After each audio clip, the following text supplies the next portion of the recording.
오늘 보실 말씀은 민수기서 15장 17절부터 21절까지 말씀입니다. 우리 화면에 나옵니다. 다 같이 자리에서 일어나셔서 한 절씩 교독하도록 하겠습니다. 15장 17절 제가 먼저 읽겠습니다. 여호와께서 모세에게 말씀하여 이르시되 이스라엘 자손에게 들어가거든 그 땅에 양식을 먹을 때에 여호와께 거제를 드리되 너희 처음 익은 곡식 가루떡을 거제로 타작마당에 거제같이 들어 같이 읽겠습니다. 너희의 처음 익은 곡식 가루떡을 대대에 여호와께 거제로 드릴지니라. 아멘. 우리 말씀에 은혜 받으세요. 인사하면서 하겠습니다. 말씀에 은혜 받으세요. 아멘. 내가 인도하는 땅에 들어가거든, 이런 제목으로 말씀을 나누겠습니다. 지난주에 우리는 가나안 땅을 악평했던 이스라엘 백성들이 하나님께 징계를 받는 모습을 보았습니다. 지금 우리 민수기 말씀을 계속해서 이제 이어져 가고 있는 중인데요. 징계를 받아가지고 가나안 땅에 들어가지 말고 이제 광야로 유턴하라, 이렇게 하나님께서 말씀하셨죠. 그리고 불평하던 그 사람들의 말대로 광야에서 모두가 다 죽게 될 것이다, 이렇게 하나님이 말씀하셨습니다. 그래서 이 가나안 땅에 들어가게 되는 그 가나안 입성이 40년 뒤로 유보하게 되죠. 그리고 그 다음에 이어지는 내용이 오늘 읽은 15장의 이 말씀입니다. 근데 내용을 좀 보시면 의아하다는 생각이 좀 들죠. 가나안에, 지금 15장의 내용은 가나안에 들어가서 지켜야 되는 규례, 이런 것들을 지금 말씀합니다. 제사를 어떻게 드리고 안식일과 옷을 입을 때는 이렇게 입어야 된다, 이런 말씀들을 여기서 기록을 해요. 지금 이스라엘 백성들은 징계를 받아가지고 광야로 들어가야 돼요. 근데 이 사람들에게 나중에 일어날 일, 가나안 땅에 들어가서 지켜야 될 이 율법에 대한 말씀을 여기서 하시는 거예요. 좀 이상하게 보이는 거죠. 이 내용이 자연스럽게 연결되려면 14장에서 징계를 말씀하신 다음에 15장에 가서는 가나안이 아니라 광야에 들어가서 너희들이 어떻게 살아야 될 것인가를 말씀하시는 것이 내용상 자연스럽게 이어지는 것인데, 그런 내용은 없고 40년 뒤에 필요한 말씀을 지금 15장에서 하시는 겁니다. 제가 민수기를 처음 시작할 때 이런 말씀을 드렸어요. 민수기를 어렵게 느끼는 이유는, 민수기를 목사님들이 설교하기 어려워하는 이유는 두 세대를 동시에 다루기 때문이다, 이렇게 설명을 드렸어요. 그리고 중간중간에 율법이 등장하는데 이 율법이 너무 많이 나와요. 너무 많이 나와가지고 흐름을 파악할 수 없을 정도로, 흐름이 끊어질 정도로 많이 나옵니다. 그래서 민수기가 어렵다, 이런 말씀을 제가 드렸던 적이 있는데 아마 기억이 나실지 모르겠어요. 오늘 본문이 이 두 가지가 다 해당되는 바로 그런 경우예요. 불평하던 이스라엘 백성들이 광야에서 다 죽을 것이다, 이렇게 말씀하셨거든요. 그런데 그 다음에 이어지는 오늘 본문에서는 가나안 땅에 들어가거든, 이렇게 말씀하시는 거예요. 광야에서 다 죽으면 누가 들어갑니까? 들어갈 사람이 없는 것 아니겠습니까? 그래서 민수기가 두 세대를 동시에 다루고 있다는 것을 기억하지 못하면 이 말씀이 이상해 보이는 거예요. 그리고 율법이 중간중간에 제가 나온다고 말씀드렸는데, 이 중간에 등장하는 이 율법이 어떤 패턴을 가지고 나오는 게 아니라 그냥 무작위로 등장합니다. 무작위로. 제가 지금까지 했던 내용을 좀 간단하게 좀 정리를 해보면 이렇게 돼요. 이거 안 넘어가는데 좀 넘겨주시겠어요? 예. 1장부터 4장까지는 스토리를 쭉 기록하다가 5장과 6장에 이제 율법이 딱 나옵니다. 다시 7장에 스토리가 나오고요. 그 다음에 8장부터 10장까지 또 길게 율법이 나와요. 그 다음에 10장부터 11장부터 14장까지가 가나안 정탐 사건에 대한 스토리가 또 거기서 길게 나오고, 오늘 읽은 본문 15장의 율법이 한 장에 나옵니다. 그리고 또 16장부터 다시 또 스토리가 이어져요. 여러분, 규칙이나 어떤 패턴이 여기서 보입니까? 잘 안 보이죠? 안 보여요. 출애굽기 같은 말씀은 앞부분은 스토리, 뒷부분은 율법, 이렇게 딱 구분이 되어 있어요. 근데 이 민수기는요, 스토리와 율법이 막 뒤섞여 있습니다. 흐름을 파악하기가 쉽지가 않아요. 조금 읽다가 또 율법이 나오니까 흐름이 또 끊겨버려요. 그래서 어떤 학자들은 이 민수기는 나중에 이렇게 서로 다른 여러 가지 것들을 편집해서 만들어진 성경이다, 이렇게 말하기도 하는데 그렇지는 않습니다. 우리는 그렇게 믿지 않죠. 민수기가 이 일관된 패턴이 없는 것처럼 보이긴 하지만 그래도 한 가지는 분명합니다. 한 가지. 여러분, 그게 뭐겠습니까? 스토리 다음에 뭐가 나옵니까? 율법이 나와요. 이거 한 가지는 분명한 패턴인 거예요. 그렇게 보면 편집이 됐다고 하기보다는 아주 정교하게 짜여진 구성이라고 이렇게 볼 수 있어요. 이런 내용에 별로 관심 없는 분들도 계시겠지만 여러분 성경의 그 구조를 이해해야지만 이 본문에 나오는 말씀을 이해할 수가 있습니다. 그래서 제가 좀 드린 설명인데 이렇게 하나님께서 분명한 의도를 가지고 기록하신 말씀이라면 그럼 이 말씀을 보면서 그 의도가 뭔가를 좀 찾아내야 되는 것 아니겠습니까? 이 15장 말씀은 크게 세 가지 부분으로 나눠지는데 첫 번째가 제사를 설명하시고요. 두 번째가 이제 안식일에 대해서 말씀하시고 세 번째가 옷에 다는 술에 대한 말씀이 이어집니다.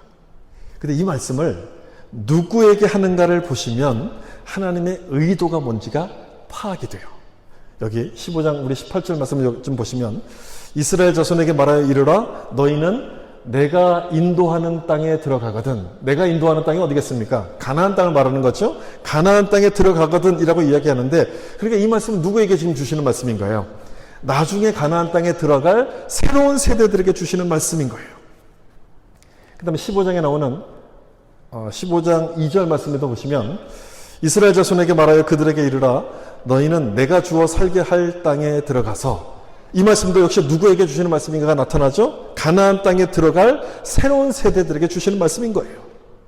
만약 이스라엘 백성들이 이 광야에서 하나님의 징계를 받고 다 죽어서 없어지고 사라질 사람들이라면 이런 말씀을 하실 필요가 없는 거죠. 없어요. 하나님께서 모세의 중보기도를 들으시고 이들을 용서하신다고 말씀하셨잖아요. 그 용서하신다는 의미는 불평했던 20세 이상의 어른들은 다 광야에서 죽을 거지만 나머지 20세 미만의 새로운 세대들은 가나안 땅에 들어가도록 하시겠다. 이렇게 하나님이 말씀하셨어요. 바로 그 내용인 거죠. 그래서 2절과 18절의 이 말씀은 광야에서 40년간 너희가 방황하겠지만 결국에는 가나안 땅에 들어가게 된다는 것을 보여주시는 말씀이에요. 그래서 오늘 본문이 하나님의 분명한 의도가 담겨 있다고 설명드린 것이 바로 그런 뜻인 거예요. 그 의도가 뭔지가 여기 나타나는 거예요. 이걸 보여주시는 거예요. 하나님은 이스라엘 백성들의 불순종에도 불구하고 이들을 버리지 않으신다. 버리지 않으신다. 이스라엘의 불순종에도 불구하고 하나님은 그 약속을 반드시 지키신다는 것을 보여주는 거예요. 약속을 지키시는 하나님. 여러분 어떤 약속입니까? 하나님께서 이들에게 주신 약속이요. 창세기 15장에서 아브라함에게 주셨던 약속이 있어요. 너의 후손들이 400년 동안 노예 생활하다가 그 후에는 이 땅으로 돌아오리라. 가나안으로 돌아오리라. 이렇게 하나님께서 약속을 주셨어요. 그 약속을 지키시려고 이스라엘 백성들의 불순종에도 불구하고 이들을 용서하시고 가나안으로 인도하시겠다고 말씀하시는 내용이에요. 광야로 유턴을 해야 되는 그 이스라엘 백성들에게는 얼마나 위로가 되는 말씀이었을까요? 자기들은 못 들어가요. 자기들은 불순종해서 못 들어가지만 우리 다음 세대들, 우리 자식들은 가나안 땅에 들어가게 하시고 하나님의 약속을 성취하신다고 말씀하시니까 얼마나 감사했겠어요. 그러므로 광야의 40년은 하나님의 징계이자 동시에 하나님의 은혜를 경험하는 시간이었어요. 여러분 예수 믿는 우리들에게 벌어지는 모든 일들은 다 마찬가지예요. 한 면에서는 참 어렵고 힘든 일이 있다 할지라도 그 뒷면을 보면 하나님의 은혜를 경험하는 시간이었어요. 이들의 광야 시간도 마찬가지였어요.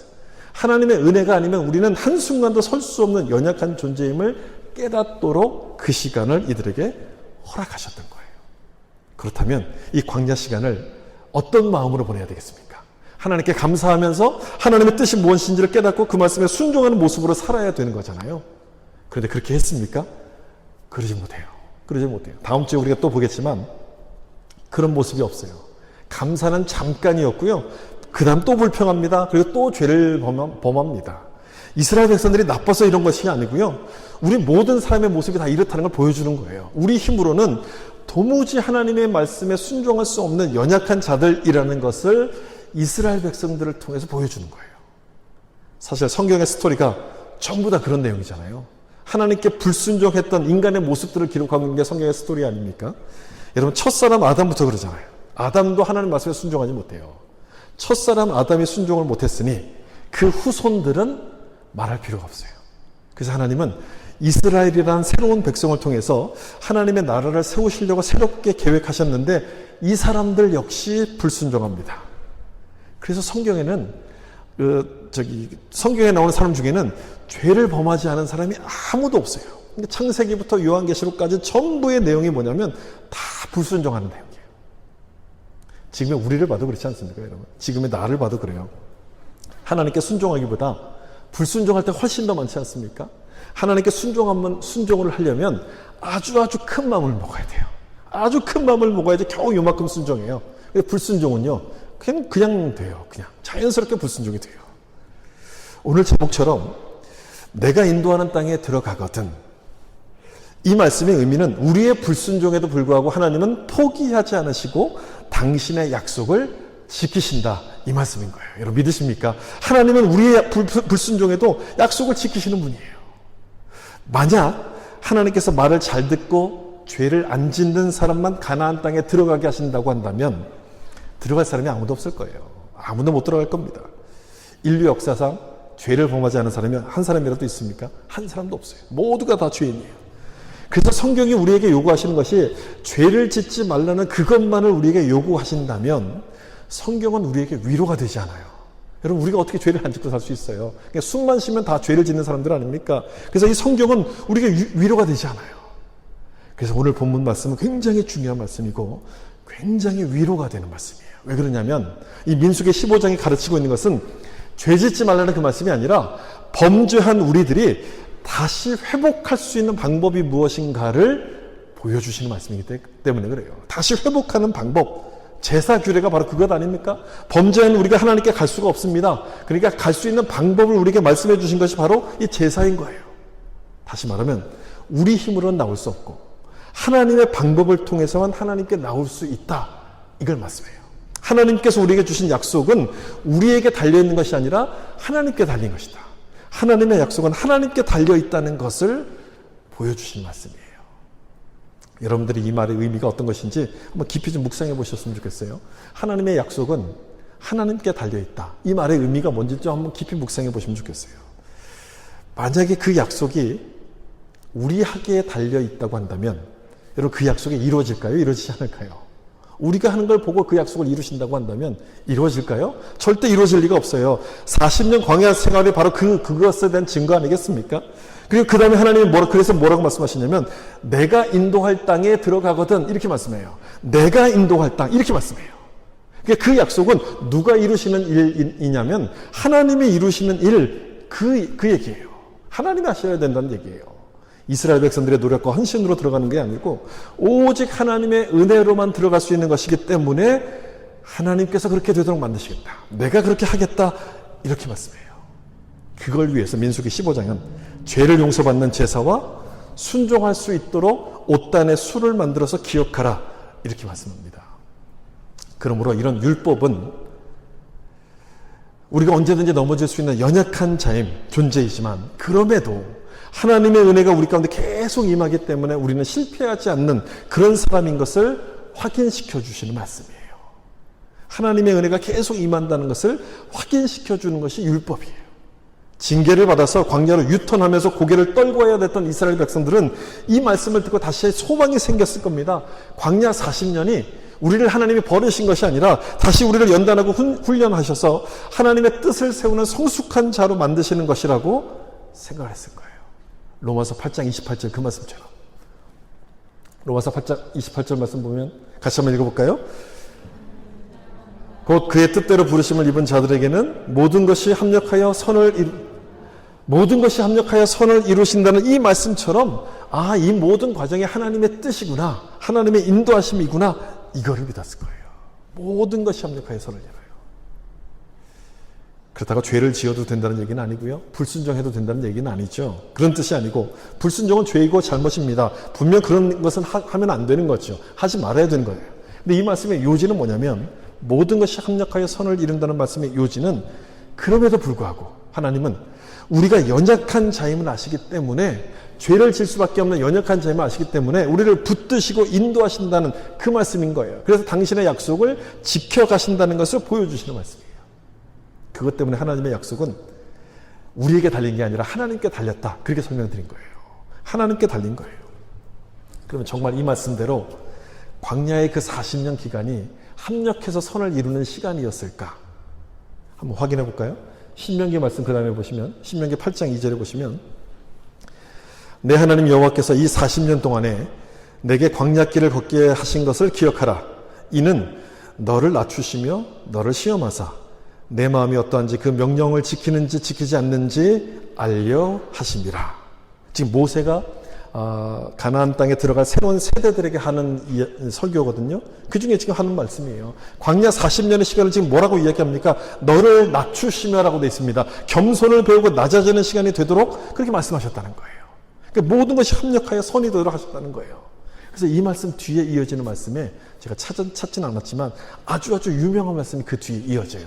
어떤 말씀이냐면 사람이 떡으로만 사는 게 아니고 하나님의 입에서 나오는 말씀을 살 것이라. 이 말씀 뒤에 바로 이어져요.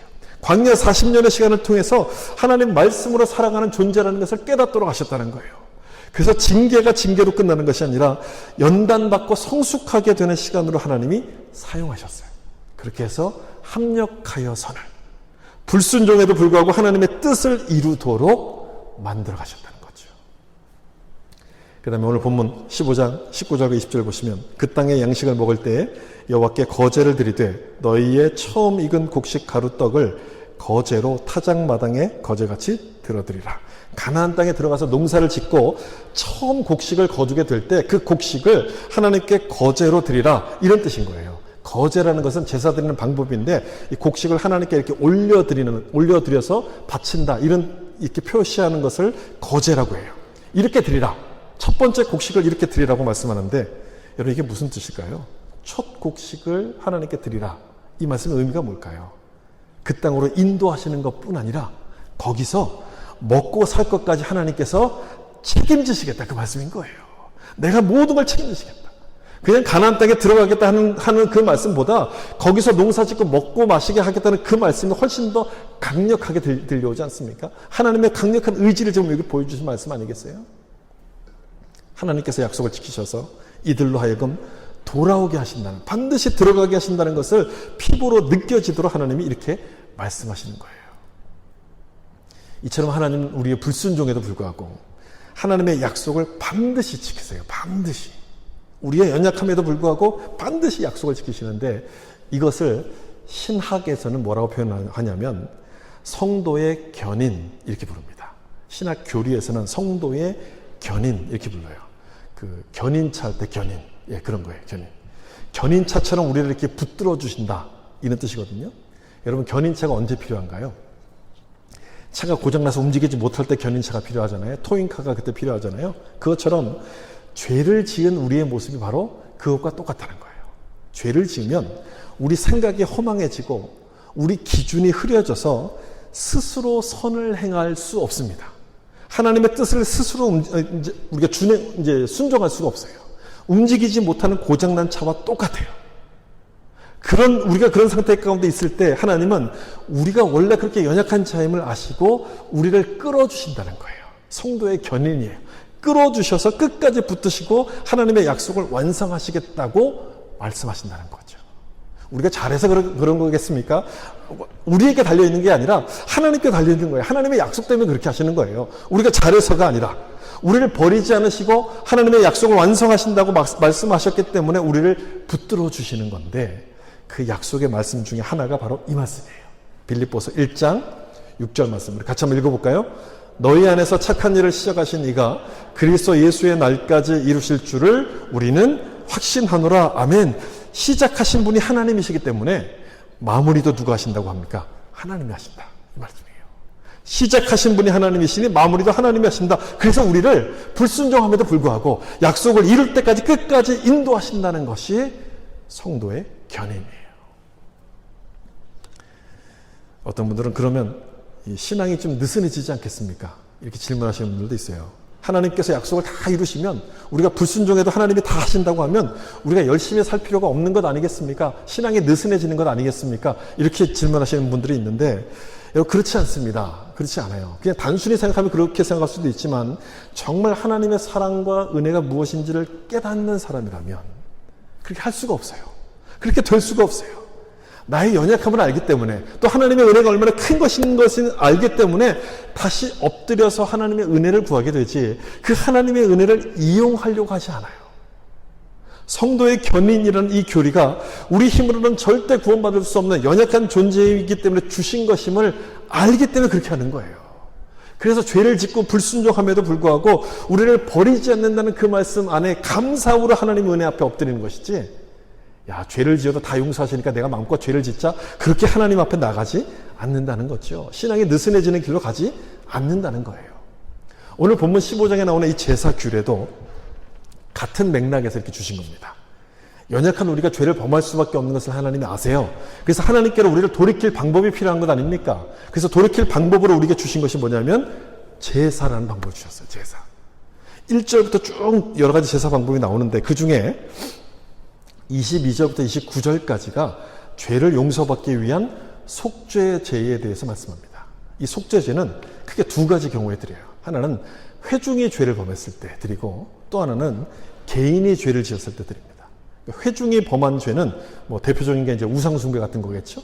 개인이 짓는 죄는 뭐 절도나 살인죄 뭐 이런 경우 이런 것일 텐데 두 가지 경우 모두 다 속죄제를 통해서 용서받을 수 있도록 하나님께서 하십니다. 사실 우리가 짓는 죄의 대부분은 이 두 가지에 다 포함되지 않습니까? 그러니까 결국 우리가 짓는 죄를 하나님께서 다 용서해 주실 방법으로 속죄제를 우리 가운데 주셨다. 이렇게 우리가 볼 수 있는데 여기서 좀 주목해서 보셔야 될 게 있습니다. 뭐냐면 이 죄가 모르고 짓는 죄를 말한다는 거예요. 모르고 짓는 죄. 여기 보시면 민수기 15장 27절 만일 한 사람이 부지 중에 죄를 범하면 1년 된 암염소로 속죄제를 드릴 것이요. 부지 중에 죄를 범하면 부지 중 모르고 지은 죄라는 거예요. 모르고 권투를 하는데 내가 세게 쳐가지고 상대방의 머리를 박아 딱 쓰러져서 죽었어요. 사고로. 그럼 여러분 일부러 한 게 아니잖아요. 고의로 한 게 아니잖아요. 모르고 한 거죠. 그렇지만 이건 엄연한 죄예요. 그렇지만 이런 죄를 용서받을 수 있는 길로서 속죄제를 이렇게 주셨다는 거예요. 모르고 짓는 죄. 근데 문제는 우리가 짓는 죄가 이런 모르고 짓는 죄입니까? 여러분 모르고 짓는 죄가 많은가요? 아니면 알고 짓는 죄가 많은가요? 한번 생각해 보세요. 솔직히 한번 대답해 보세요. 알고 짓는 죄가 많습니까? 모르고 짓는 죄가 많습니까? 알고 짓는 죄가 많아요. 훨씬 많아요. 여러분 미워서 욕하지 안 미운데 욕이 나옵니까? 절대 그렇지 않아요. 뭔가 속에서 거림직하니까 뭔가 이렇게 나쁜 말이 나가는 거잖아요. 미우니까 한 대 때리는 것이지 안 미운데 때리지 않아요. 우리가 미우니까 때려요. 부지 중에 범한 죄가 아니라 알고서 짓는 죄예요. 고의로 짓는 죄예요. 그럴 때 하나님께서 뭐라고 하시는가? 15장 30절을 보시면 고의로 무엇을 범하면 누구나 여호와를 비방하는 자니 그의 백성 중에서 끊어질 것이라. 끊어진다는 얘기는 죽임을 당한다는 얘기예요. 고의로 범한 죄에 대해서는 하나님께서 용서하시지 않는다. 이 말씀이에요. 여러분 큰일 났죠. 아유 큰일 났어요. 어떡합니까? 우리가 짓는 죄의 대부분은 다 고의로 짓는 죄인데 하나님께서 용서하시지 않는다고 하니까 우리 어떡합니까? 이제 큰일 났어요. 그래서 하나님께서 그 고의로 짓는 죄가 뭔가 예를 하나 들어주세요. 그게 이제 15장 중간에 나오는 안식일에 대한 얘기예요. 안식일에 나무하다 잡힌 자를 하나님께 어떻게 할까 이렇게 데려왔더니 돌로 쳐서 죽이라 처벌하라 이렇게 말씀하세요. 왜 그렇게 말씀하셨냐면 안식일을 기억하여 거룩히 지키라는 말씀은 이미 십계명을 통해서 말씀하셨거든요. 그래서 모든 사람이 다 알아요. 그렇게 말씀하셨음에도 불구하고 그 시간에 나무를 했다면 고의로 불순종한 거예요. 일부러 불순종한 거예요. 부득이한 사정이 있어서 그런 것이 아니라 미리 준비하고 안식일을 지켜야 됨에도 불구하고 그걸 알면서도 안식일처럼 나무하러 가기 좋은 날이 어딨어. 안식일에 내가 나무하겠다고 하는데 누가 나를 막을 거야. 나 막으려면 막아봐. 이런 마음을 가지고 일을 했다는 거예요. 다른 죄에 대해서는 다 하나님이 용서하시는데 속죄제를 통해서 용서받는 길을 주셨는데 여기에 대해서는 하나님께서 벌하라 이렇게 말씀하세요. 왜 그런가? 그 중요한 그 이유가 바로 요 단어에 있습니다. 고의라는 단어예요. 고의란 단어가 영어 성경에는 unintentional이라고 되어 있잖아요. 그러니까 의도하지 않 고의는 intentional이죠. 예. 의도해서 짓는 죄, 일부러 짓는 죄 이런 뜻인데 저 단어의 히브리어 단어의 의미를 보면 이런 의미가 있습니다. high-handed sin이에요. high-handed sin. 이 high-handed라는 말의 의미는 아주 오만한 거, 아주 강압적인 이런 뜻이거든요. 강압적인 태도, 고압적인 태도로 짓는 죄 이런 거예요. 그게 이제 고의란 단어의 의미예요. 고압적인 태도로 짓는 죄. 내가 하겠다는데 누가 말려? 하나님도 막을 테면 막아봐. 이런 거예요, 이런 거. 이런 마음으로 짓는 죄에 대해서는 하나님께서 용서하시지 않는다는 거예요. 왜 그러냐면 저런 마음 갖고 죄를 짓는 사람이라면 절대로 하나님 앞에 회개하지 않아요. 회개하는 마음조차 없습니다. 그런 사람을 하나님께서 용서하시지 않겠다, 이런 뜻인 거예요. 그러니까 우리가 고의로 짓는 죄하고는 뭔가 좀 차원이 틀린 거예요. 우리가 죄를 짓긴 져요. 그렇죠. 그 순간에 죄의 유혹에 우리가 눈이 멀어서 죄를 범하긴 하지만 시간이 지나면 어떻게 됩니까? 아, 내가 불순종했구나, 그걸 깨닫고 하나님 앞에 회개하게 되잖아요. 근데 그런 마음조차 없는 사람들이에요. 바로 저 사람은.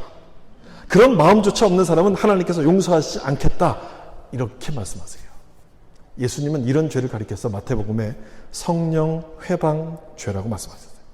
모든 죄는 다 용서받을 수 있지만 성령을 회방하는 것은 용서받지 못한다고 이렇게 말씀하셨는데, 이런 죄를 지을 수 있는 사람은 하나님의 사람이 아닌 겁니다. 하나님의 사람이 아니에요. 하나님을 반대하는 이단 같은 경우가 바로 여기에 해당되기 때문에 우리하고는 상관이 없어요. 하나님을 믿는 우리는 하나님의 약속을 따라서 우리를 철저하게 붙드시는 거예요. 성도의 견인, 이 교리가 여러분 그래서 중요한 거예요. 하나님을 믿는 우리는 저런 상태에 빠지도록 하나님이 절대 내버려 두지 않으세요. 우리를 끌어주세요. 우리를 인도하시기 때문에 절대 저렇게 되지 않아요. 그래서 제사란 교리를 주신 거예요. 죄를 지었을지라도 제사를 통해 용서받도록 하심으로 말미암아 나는 하나님의 은혜 안에서만 살 수 있는 존재임을 깨닫고 하나님과 동행할 수 있도록 우리 계속해서 이제 이끌어 주시는 거죠.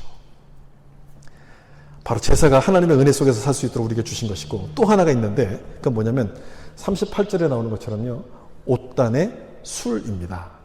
이스라엘 자손에게 명령하여 대대로 그들의 옷단 귀에 술을 만들고 청색 끈을 그 귀의 술에 더하라, 이런 말씀입니다. 여기서 말하는 옷단이라고 된 것은 몸에 이렇게 딱 걸쳐서 씌우는 담요 같은 거예요. 그러니까 하나 이 통짜로 이렇게 큰 천처럼 되어 있는, 그래서 이 네 가지 모서리가 이렇게 있잖아요. 이 모서리에다가 거기에 술을 매달라고 되어 있어요. 술. 이제 꽃 모양의 장식 같은 것을 거기 끝에다 매달고 그 위에다가 청색 끈을 더하라, 이렇게 말씀합니다. 청색끈, 유대인들에게 청색은 이 청색이 하늘색이잖아요. 그러니까 하나님이 계신 보좌, 하늘을 뜻하는 그런 의미가 있어요. 그러니까 겉옷이 나를 보호하는 것처럼 하나님의 은혜가 나를 보호한다, 이런 의미라는 거예요. 그럼 그 하나님의 은혜가 도대체 뭐냐? 그 다음에 나오는 39절을 보시면 같이 한번 읽어보겠습니다. 이 술은 너희가 보고 여호와의 모든 계명을 기억하여 준행하고 너희를 방종하게 하는 자신의 마음과 눈의 욕심을 따라 음행하지 않게 하기 위함이라. 여러분, 그러면 이 말씀을 보면 청색끈이 가리키고 있는 하나님의 은혜가 뭔지 나타나죠. 여호와의 계명, 하나님의 말씀을 기억하는 거예요. 이 말씀을 기억하고 준행하게 될 때 하나님의 은혜 안에 머물 수 있게 된다는 것입니다. 제가 조금 전에 설명드렸던 이 속죄죄는 죄를 범했을 때 용서받는 방법을 말씀한다면, 지금 여기서 말하는 옷단의 청색끈은 죄를 범하지 않도록 방지하는 역할을 하는 거예요. 하나님 말씀을 기억하고 그 말씀을 준행함으로 말미암아 죄의 유혹을 물리치도록 그렇게 하신 거예요. 만약 우리 힘으로 죄를 이길 수 있는 것이라면 이런 말씀을 하실 리가 없지 않습니까? 이런 말씀을 주실 리가 없어요. 우리가 이길 수 없고 순종할 수 없기 때문에 이 말씀을 주신 거예요. 그래서 이 말씀을 기억할 수 있도록 청색끈, 은혜의 장치를 주셔서 하나님의 백성으로 살도록 이렇게 만드신 거예요. 여러분, 얼마나 감사합니까? 우리가 할 수 없음을 알고 할 수 있는 모든 방법을 하나님께서 다 주신 거예요. 하나님께서 하나님의 약속을 이끌어 가시는 거예요. 만들어 가시는 거예요. 우리는 한 게 아무것도 없어요. 하나님이 다 하시는 거예요. 그런데 이렇게 하나님의 깊은 의미가 있는 이 법을 유대인들은 깨닫지는 못하고 어떻게 하냐면, 예수님 시대 바리새인들은요, 옷단에 술을 만들려고 되어 있잖아요. 저 옷술을 크게 만듭니다. 크게. 그리고 그 옷단에 하나님의 말씀을 집어넣은 경문이 있어요. 경문이나 상자가 있는데 이거를 넓게 만들어요. 그래서 내가 이렇게 거룩한 사람입니다, 이걸 과시하고 다니기 시작했어요. 하나님께서 은혜로 주신 건데 이거를 나만의 특권으로 오해해서 잘못 사용하는 거예요. 이 말씀과 동일한 말씀이 요한계시록 1장에도 나와요. 이 예언의 말씀을 읽는 자와 듣는 자와 그 가운데 기록한 것을 지키는 자들에게는 복이 있나니. 읽는 자와 듣는 자와 지키는 자들에게 복이 있다. 하나님의 백성으로 살면서 복을 받으려면 뭘 지켜야 한다고 말씀하냐면 하나님의 말씀을 지켜야 된다, 이렇게 말씀해요. 옷술을 크게 만들었던 바리새인들처럼 여러분 성경만 들고 다닌다고 해서 복 받는 게 아닙니다. 성경을 읽고 이 말씀을 기억하고 지킬 때 하나님의 백성으로 살아갈 은혜가 우리 가운데 임하게 된다는 거예요. 오늘 말씀을 정리하면 이거예요. 제사를 통해 안식일과 말씀을 기억하고 준행하는 것을 통해서 우리를 하나님의 백성으로 살아갈 수 있도록 하나님이 도와주신다는 뜻인데, 핵심이 뭐냐, 핵심. 누가 그렇게 하신다는 것이냐? 하나님께서 그렇게 하신다는 말씀이에요. 하나님께서 하신다. 이게 중요한 거예요. 하나님께서 나를 그렇게 만드시는구나. 여러분 이걸 기억하셔야 돼요. 이스라엘 백성들은 불순종하지만 하나님은 당신의 약속을 이루시기 위해서 이들을 포기하지 않으십니다. 포기하지 않고 순종하도록 이들을 인도해 가세요. 다시 말하면 나의 부족함과는 상관없이 이들을 가나안 땅으로 이렇게 인도하신다는 거예요. 그게 하나님의 뜻이기 때문에 그렇게 하신다는 거예요. 하나님의 뜻이기 때문에. 그걸 이들이 깨달았으니 가나안 입성이 40년간 유보되었을지라도 낙심하지 않았을 거예요. 오늘 제목인 내가 인도하는 땅에 들어가거든, 이 말씀이 이들의 귀에 딱 들렸을 때 하나님의 응답이 40년 뒤로 늦춰졌지만 소망을 잃어버리지 않았을 겁니다. 늦어질 수는 있어도 절대로 취소하지 않으심을 알았기 때문에, 늦어질 수는 있어도 취소하지 않으심을 알았기 때문에 하나님이 말씀하셨으면 어떤 상황에서도 합력하여 선을 이루실 것을 믿었기 때문에 이들의 믿음은 흔들리지 않았어요. 여러분, 우리도 그래야 됩니다. 우리도 똑같은 말씀을 보고 있는 우리도 그래야 돼요. 이 말씀은 이스라엘 백성들에게 주신 말씀이지만 지금 2023년도를 살아가고 있는 우리들에게도 주신 말씀이에요. 똑같이 이 말씀을 보면서 우리도 그래야 돼요. 하나님의 응답이 없어서 답답할 때도 있고 참 힘들 때도 있지만 혹시 그런 분들이 계신다면 내가 인도하는 땅에 들어가거든, 이 말씀 하나님께서 그렇게 만드신다는 것을 여러분 믿으시고 소망을 품으셔야 돼요. 하나님의 약속은 내가 만드는 게 아니라 누가 만들어 가요? 하나님이 이루어가요. 하나님이 이루어가시는 것이기 때문에 늦어진다 할지라도 반드시 이루어지는 거예요. 우리의 믿음의 근거를 이처럼 하나님께 두면 우리 믿음이 흔들리지 않아요. 하나님께 믿음의 근거를 두면 흔들림이 없어요. 찬송가 379장에 나오는 가사처럼 내가 갈 길 멀고 밤은 깊어도 하나님께서 한 걸음씩 한 걸음씩 인도하시는 그 하나님을 신뢰하기 때문에 그렇습니다. 여러분, 이 찬송을 지은 분이, 작사하신 분이 존 뉴만이라는 목사님인데, 이분이 병에 걸려서 요양을 하러 멀리 떠났다가 이제 배를 타고 집으로 돌아오는 길에, 그때는 다 범선이었으니까요. 바람이 불어야지만 배가 움직이는 거잖아요. 바다를 쭉 타고 항해하고 가는데 바람이 안 부는 거예요. 그래서 배가 멈췄어요. 그래서 며칠 동안 이렇게 멈춰 있는 거예요. 집에는 빨리 가고 싶은데 바람이 안 부니까 가지를 못하잖아요. 언제나 가게 될까 이렇게 초조하게 기다리는데 선장이 이런 얘기를 하는 거예요. 별이 나타났으니, 오늘 밤 별이 나타났으니 바람만 불면 항해를 시작할 수 있습니다. 이런 얘기를 하는 거예요. 근데 그 존 뉴만 목사님이 그 말을 딱 듣는 순간에 깨달은 것이 한 가지가 있었어요. 한 가지가 깨달았었어요. 그동안 자기가 뭐라고 기도했냐면, 하나님 밝은 태양빛으로 나를 좀 인도해 주세요. 이렇게만 기도했어요. 밝은 태양빛으로 인도해 달라고 기도했는데 선장의 말은 뭐냐면 별이 하나만 있어도 갈 수 있다, 그렇게 얘기를 하는 거예요. 그 말을 딱 듣는 순간 하나님은 작은 별 하나만 가지고도 나를 인도하시기에 충분하신 분이구나, 이걸 깨달은 거예요. 태양빛이 없어도 하나님이 나를 인도하실 수 있구나, 괜찮은 거구나, 내 생각대로 되지 않아도 괜찮은 거구나, 이걸 깨닫고 나서 그 마음을 담아서 이 가사를 짓게 돼요. 1절에 있는 여기 마지막 단 보면 내 가는 길 다 알지 못하나 한 걸음씩 늘 인도하소서. 한 걸음씩 인도하소서. 얼마나 늦게 가겠습니까? 한 걸음씩 가면 40년이 늦어져도 광야로 돌아가야만 된다 할지라도 하나님은 반드시 약속을 지키세요. 한 걸음씩 한 걸음씩 가게 하실지라도 그 약속을 반드시 하나님께서 지키셔서 약속의 땅에, 가나안 땅에 들어가게 만드신다는 것이죠. 그렇게 하나님의 인도하심을 여러분 신뢰하셔서 광야 같은 우리 인생을 감사함으로 채워갈 수 있기를 예수님의 이름으로 축원합니다.